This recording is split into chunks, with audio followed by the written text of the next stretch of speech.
Galera, de segundo ano, bom dia a todos.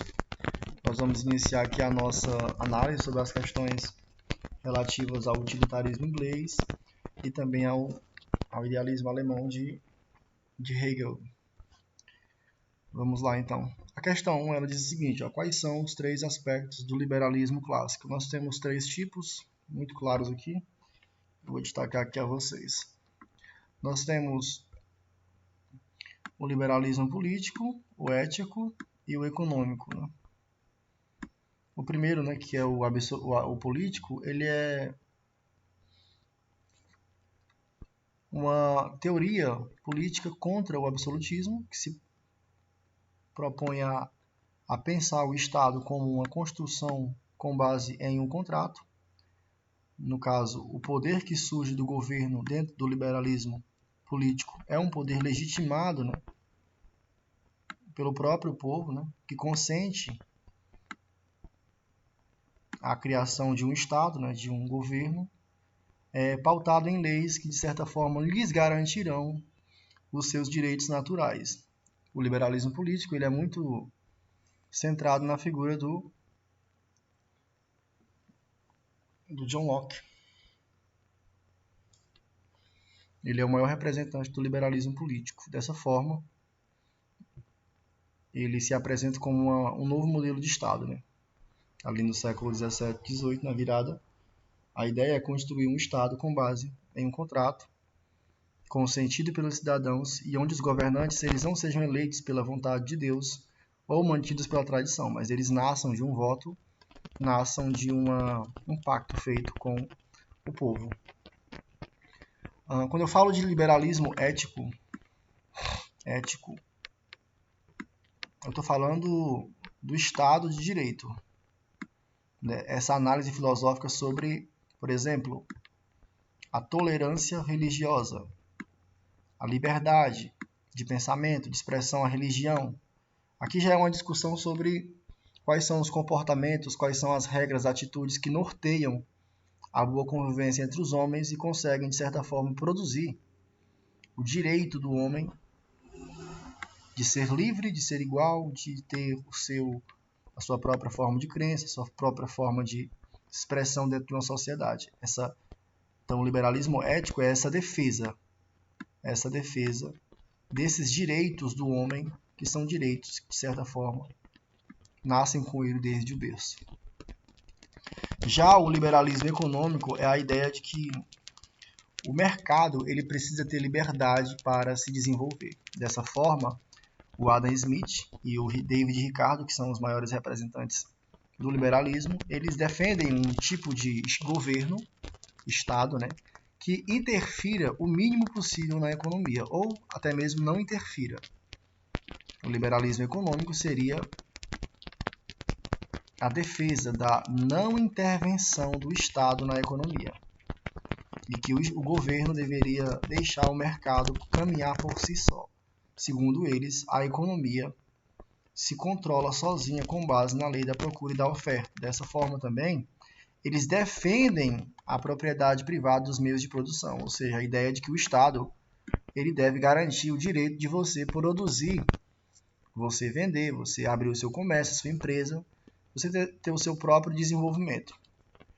O Estado ele tem que garantir isso e deixar que as pessoas movimentem isso dentro do sistema econômico. A propriedade privada do indivíduo, não a propriedade do Estado,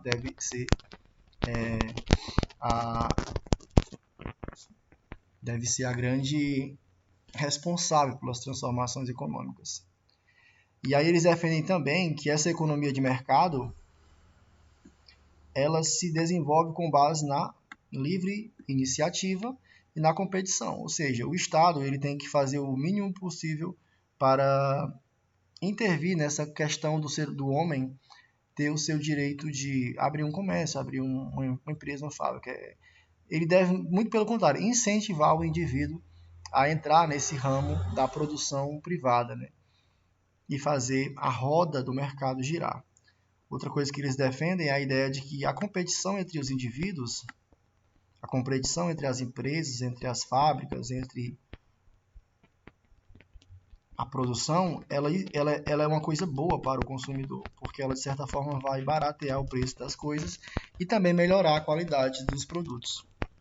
Porque, querendo ou não, dentro de uma disputa entre, por exemplo, Nike e Adidas, é óbvio que uma vai querer fazer um produto melhor que a outra, e isso seria uma coisa muito interessante para o consumidor. E se você for ver bem, o liberalismo econômico é o que prevalece na atualidade, né? É o modelo econômico que nós temos no nosso mundo atual. Na verdade, não é nem o liberalismo econômico, é o neoliberalismo. Explique o conceito de utilitarismo na teoria de Jeremy Bentham e Stuart Mill. Lembrem-se que o Bentham e o Mill, eles criam a ideia de que o ato moral ele deve produzir a felicidade a um número maior de pessoas e reduzir a dor e o sofrimento do social, do público. Dessa forma, o utilitarismo está muito preocupado com o caráter social mesmo do indivíduo. Ou seja, a ação moral, a ação boa, a verdade, ela tem que se preocupar muito com aquilo que é útil para a sociedade. E de uma forma que atenda a um número maior de pessoas. Vamos refletir aqui. Para os utilitaristas, a verdade depende dos resultados práticos. E aqui eu vou alcançados pela ação. Então, o que de fato eu faço que produz um resultado prático para a sociedade. Qual é uma ação que eu possa fazer que, de certa forma, vai garantir, de forma concreta, uma melhora significativa para a vida de muitas pessoas? Essa é uma pergunta que os utilitaristas fazem e discutem quando vão discutir a moral, a ação moral. O que não quer dizer que a verdade se reduz à utilidade, claro. Bentham defende que o princípio de utilidade é um critério para criar leis que promovam a felicidade para o maior número de cidadãos. Então, quando se julga uma lei dentro de um parlamento, dentro de uma assembleia, tem que se pensar muito se essas leis criadas elas vão trazer um benefício amplo para a sociedade. Porque se for uma lei específica que vá trazer o beneficiamento apenas de um grupo, e que esse grupo é minoria dentro da sociedade, não faz sentido você criar uma lei dessa. E ele se posiciona muito bem com relação a isso. Já o Stuart Mill, ele defendeu uma... Como é que eu posso falar a vocês?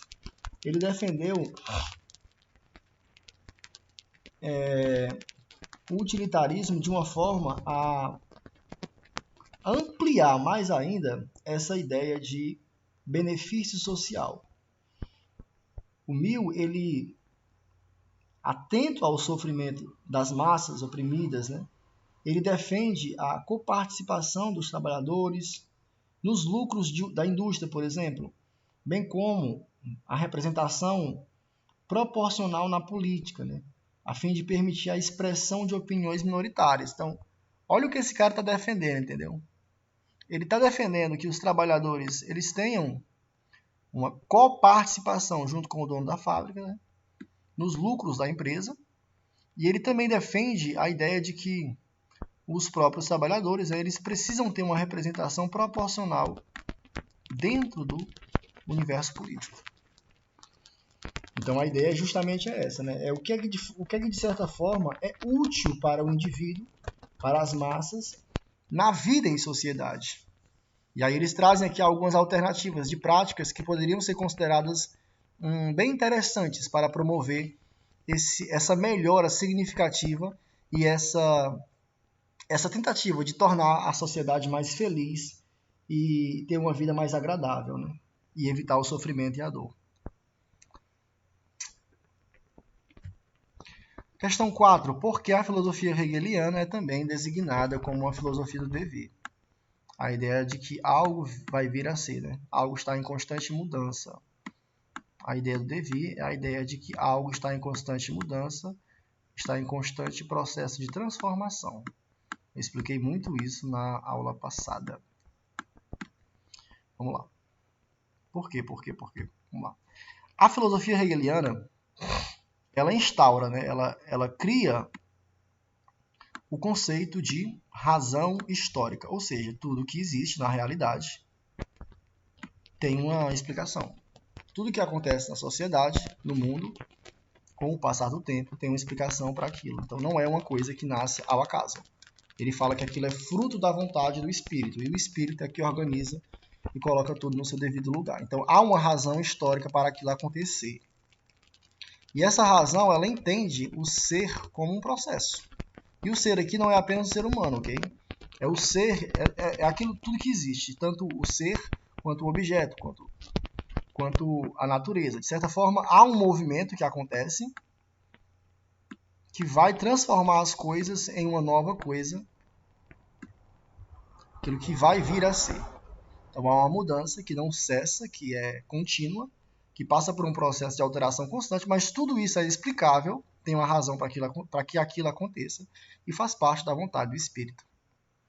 Desse modo, Hegel instaura uma concepção dialética da história, de que a história é um processo onde nós temos algo que existe, nós vamos ter uma coisa que se opõe a essa coisa que existe, e nós vamos ter um resultado desse confronto que ele vai chamar de síntese, né? Tese, antítese e síntese. E essa síntese, com o passar do tempo, ela se transformará em uma tese novamente, e com o passar do tempo aparecerá uma nova ideia, uma nova concepção sobre o mundo diferente dela, que parirá de novo uma nova síntese, e esse ciclo ele não para. Dialética da história, ao descrever os fatos ocorridos no tempo, não como uma simples acumulação de fatos, né? Mas como eventos cujo motor, né? Ou seja, aquilo que impulsiona, aquilo que faz a roda girar nas transformações históricas, é a contradição dialética, ou seja, é uma oposição entre o que a realidade é e uma nova realidade que criará uma nova situação. E aí ele fala até, por exemplo, do conceito de liberdade, né? Que na Grécia Antiga e no início da história a liberdade era apenas para um grupo de pessoas. Com a Revolução Francesa, esse conceito de liberdade ele se amplia, né? E hoje nós temos uma sociedade em que os indivíduos, eles de certa forma, eles são protegidos pelas leis. No Brasil, por exemplo, é assim. E eles têm liberdade, né? Para agir, se manifestar, ter sua própria religião. E essa liberdade ela é expandida para todos, não é apenas para algum grupo. Né? Questão 5. Sob que aspecto... Qualquer coisa lá, vocês podem voltar ao áudio, o vídeo. Sob que aspecto a concepção de política e o conceito de Estado de Hegel são inovadores. Primeiro que o Hegel fala que o Estado ele não pode ser pensado antes dos homens. Né? Os homens, ao viverem em sociedade, eles já estão dentro de um Estado. É porque, por exemplo, o Thomas Hobbes, o Rousseau e o John Locke diziam que o Estado ele foi uma criação do homem, né? E ele foi criado a partir de um contrato e que antes de existir o Estado, os homens viviam em uma outra organização, que eles chamam de Estado de natureza. E aí o Hegel fala que Estado de natureza não existe, ok? Desde que os homens viverem em sociedade, os homens já se encontraram dentro de um Estado. Então essa concepção de Estado aí, hobbesiana, rousseauiana e lockeana, ela é criticada pelo Hegel.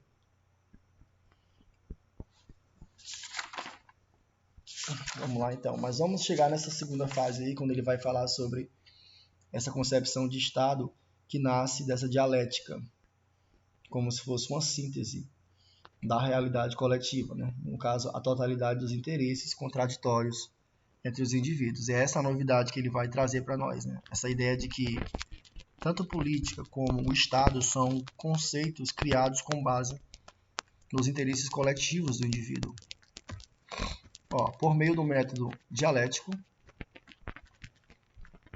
Hegel introduziu uma maneira histórica de compreender a política, sobretudo pela análise da constituição histórica do Estado, por meio das contradições nas esferas da família e da sociedade. Desse modo, Hegel deixa para trás as teorias contratualistas que eu já falei a vocês, e a ideia de direito natural, de que o homem nasce com certos direitos. Pois é, ele critica as teorias de que o Estado nasce do contrato, critica a ideia de que nós temos direitos naturais, porque esses direitos são construídos com base na coletividade. E na página 253, nós temos lá uma síntese, né? Desculpa, nós temos uma análise sobre a concepção dialética hegeliana sobre a construção do Estado, né, como uma síntese de uma realidade coletiva, onde nós temos a totalidade dos interesses contraditórios entre os indivíduos. Aí ele vai citar 3 exemplos, né? A família, página 253, a sociedade civil e o Estado. E ele vai dizer que o Estado, ele é, de certa forma, a totalidade desses interesses, tanto dos homens em sociedade, quanto dos interesses das famílias. O Hegel fala que a família, ela é o quê? Ela é a síntese de quê? Dos interesses contraditórios entre seus membros. Ou seja, dentro das famílias nós temos o quê?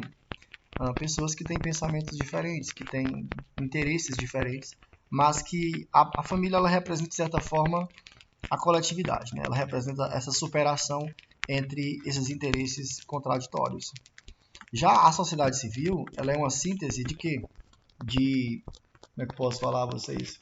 Ela é, como o Hegel fala, ela é um processo, ela é um meio termo, né? Ela está ali no meio entre o que a família é e o que o Estado é. No caso, ela é uma esfera intermediária. Ela é o espaço e o lugar das atividades econômicas e, portanto, dela prevalecem os interesses privados, sempre antagônicos entre si, né? E aí ele fala que a sociedade civil é também o lugar das diferenças sociais entre ricos e pobres e da rivalidade dos profissionais entre si. E aí ele fala também o seguinte: nós percebemos muito bem que ali dentro há uma contradição entre os interesses dos grupos, né? Dos profissionais, das categorias, das áreas da sociedade, mas a sociedade civil ela é a síntese. Ela também é o resultado de todo esse processo. Assim como a família é o resultado dos interesses contraditórios entre seus membros, a sociedade civil, que é a sociedade organizada em leis, ela também é uma síntese dos interesses dos vários grupos que existem dentro de um território.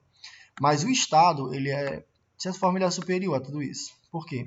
Porque o Estado, para para Hegel, ele representa a unidade final, ou seja, a síntese mais perfeita, né, como o texto aqui traz, que supera as contradições existentes entre o público e o privado e que põe em perigo a coletividade. Então, o Estado ele nasce, de certa forma, para organizar e trazer essa superação entre o que eu quero e entre o que a sociedade quer, entre o público e o privado, garantindo, de certa forma, um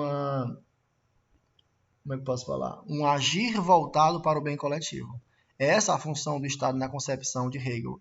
A função primordial dele é garantir o bem coletivo, sendo por excelência, a esfera dos interesses públicos e universais. O que deve prevalecer aqui não é o interesse dos indivíduos que compõem a sociedade civil, nem de alguns grupos específicos de famílias, mas o interesse global, né?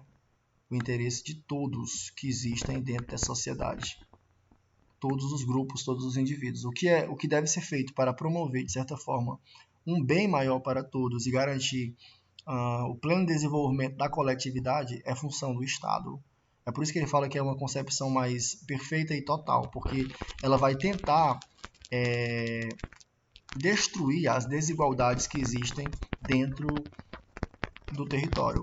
Quando eu falo as desigualdades sociais, econômicas, e garantir a todos uma melhor qualidade de vida. Questões de marcar. A moralidade, Bentham exortava, não é uma questão de agradar a Deus. Então, agir moral não está ligado à religião, ok? Não está ligado à religião. Muito menos de fidelidade a regras abstratas, como, por exemplo, justiça, solidariedade. Agir moralmente não está ligado à defesa dessas ideias. A moralidade é a tentativa de criar a maior quantidade de felicidade possível neste mundo. Para quem? Para as pessoas. Então ele está falando que a moralidade tem a ver com a prática, com a ação prática. Procure logo a resposta certa que você vai achar. Com a ação prática, que esteja ligada ao prático, aquilo que de certa forma traz resultado. Ao decidir o que fazer, deveríamos, portanto, perguntar: qual curso de conduta, né? Qual o comportamento promove a maior quantidade de felicidade para todos aqueles que serão afetados. Então, eu estou falando de uma ação, uma prática, né, que gera um resultado imediato e concreto. Então, eu estou falando de algo pragmático, do caráter pragmático da ação. Então, eu estou refletindo, eu estou usando a racionalidade para refletir sobre o que é que eu posso fazer, qual atitude eu devo ter, qual postura eu devo ter para garantir uma produção de um comportamento que oferte uma melhor qualidade de vida e o maior número de felicidade para o maior número de pessoas. Então, a letra C seria a letra D. Os parâmetros da ação indicados no texto estão em conformidade com uma racionalidade de caráter prático, uma reflexão sobre uma virtude que seja prática e agradável e que oferte felicidade para as outras pessoas de forma concreta. Questão 2. Uma sociedade é uma associação mais ou menos autossuficiente de pessoas. Vamos procurar palavras-chave aqui. Que em suas relações mútuas reconhecem certas regras de conduta como obrigatórias. Então vamos pensar o seguinte: uma sociedade tem pessoas dentro dela que refletem sobre as leis que existem e reconhecem, né, que certas regras de conduta dentro delas são obrigatórias e que na maioria das vezes agem de acordo com elas.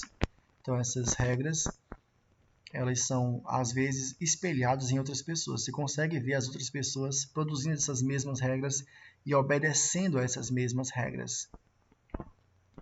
Isso é bom. Imagine uma sociedade onde você percebe que as pessoas têm um comportamento moral e fazem aquilo que é considerado moral e você consegue perceber isso na ação do outro. Uma sociedade é bem ordenada não apenas quando está planejada para promover o bem de seus membros, mas quando é também efetivamente regulada por uma concepção pública de quê? De justiça. E quando eu falo em justiça, eu falo o quê?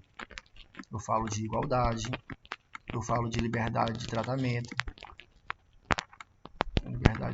eu falo de solidariedade não, eu falo de proteção, né, de segurança ao indivíduo, entre outros aspectos. Isto é, trata-se de uma sociedade na qual todos aceitam e sabem que os outros aceitam. Foi o que eu falei a vocês, né? De que a norma aqui, que a regra que eu obedeço, ela pode ser percebida em outras pessoas, que é o mesmo princípio de justiça. A visão expressa nesse texto do século XX remete a qual aspecto do pensamento moderno? Bem, primeira coisa é que ele está falando sobre justiça. E quando a gente trabalha com a ideia de justiça, a gente está trabalhando com igualdade, com liberdade, com segurança. A gente está falando de quê? De liberalismo, racionalismo, absolutismo, idealismo, naturalismo. Primeiro que absolutismo não é, pelo amor de Deus. Condição selvagem do homem? Não, esse aqui não está discutindo condição selvagem do indivíduo, não. Aqui. A dialética entre indivíduo e governo autocrata do idealismo. Não. A autocracia é uma forma de governo que não permite justiça, né? E que a justiça ela é controlada pelo próprio poder, pelo poder do soberano, e assim ela acaba que sendo uma justiça falha, porque ela só beneficia quem está no poder. Isso é o que é uma autocracia, um governo autocrata. Errado isso aqui. A independência entre poder e moral do racionalismo. É como se eu dissesse a vocês que poder e moral são independentes dentro do plano racional, ou seja, são duas esferas distintas às vezes. A independência entre poder e moral. Não encaixa isso aqui. Na verdade, seria a letra A aqui, ó. O texto tá muito puxando para o liberalismo, muito mesmo. A defesa desse governo que respeita os direitos dos outros, que estabelece o princípio da justiça e da igualdade entre os indivíduos. Então tá muito na cara do liberalismo político, esse texto aí. Acho que deve ser isso aí. Questão 6. Ó, vamos de cara aqui marcar a resposta certa, porque não precisa ler muito nessa questão aqui. Viu?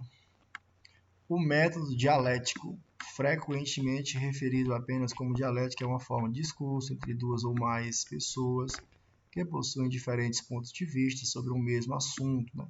E aí dessa dialética, né, desse confronto de duas opiniões diferentes, nós vamos ver que surgirá uma síntese, né? Surgirá uma nova ideia que nasce do diálogo, né? De ideias contrárias, que leva a outras ideias, como o texto fala aqui. Ó. Texto 2. O marido e a esposa brigavam sobre a forma de colocar o papel higiênico.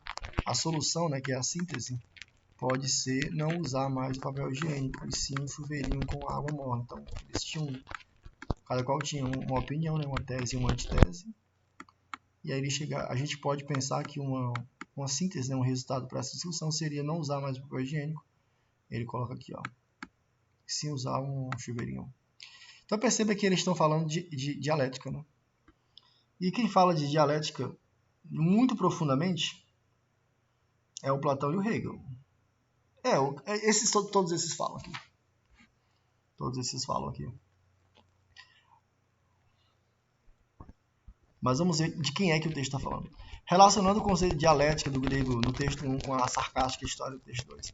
Podemos dizer que o conceito de dialética é devidamente empregado para explicar a imagem do texto 2. Aqui eu não coloquei a imagem aqui, mas é um papel higiênico aqui e outro papel higiênico aqui. E no 3 não tem o papel higiênico. Na definição de Hegel. Por que ele está falando aqui de uma superação de uma síntese e de uma antítese? Hegel, ao dizer que a dialética era responsável pelo movimento em que uma ideia sai de si própria para ser uma outra coisa, e depois regressa à sua identidade, tornando-se mais concreta. Ok? É isso. É aquela velha ideia de que nós temos uma tese sobre algo, nós temos uma antitese sobre algo, que produzirá um novo conhecimento, uma nova ideia, algo concreto no caso, né? Que posteriormente virá a ser uma nova tese. É isso, galera, é isso. Valeu, povo.